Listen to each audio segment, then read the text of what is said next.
2026年8月25日每日靈修，忠心事奉主，蒙主喜悅。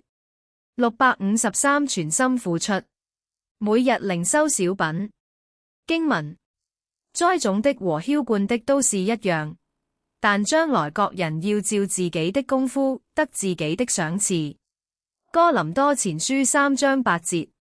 小故事：有一位畫家很擅長水墨畫，國王就專程去拜訪，請他畫一隻孔雀。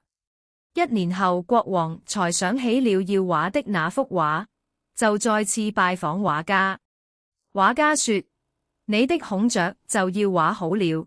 於是就拿出了畫紙，不一會兒功夫就畫好了一隻非常美麗的孔雀。國王覺得很滿意，但是價錢卻使他吃驚，就問道：就那一會兒功夫，你毫不費力，輕而易舉的就畫成了，而竟要這麼高的價錢？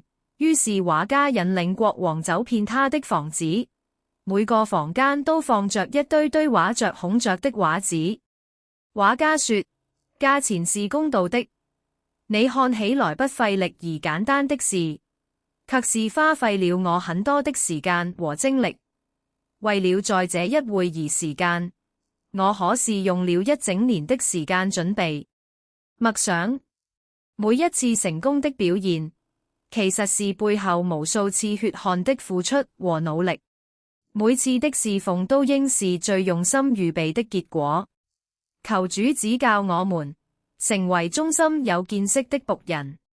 禱告：掌管宇宙萬物的主宰，你是榮耀的神，我們稱頌讚美你，你配得我們敬拜侍奉。我們要一生忠心侍奉你。感謝天父賜給我們每個人都有不同的恩賜，讓我們能夠在不同的崗位上侍奉，以拓展你的國度。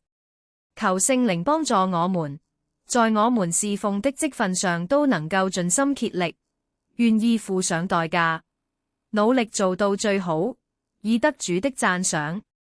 禱告是奉主耶穌基督的名，阿門。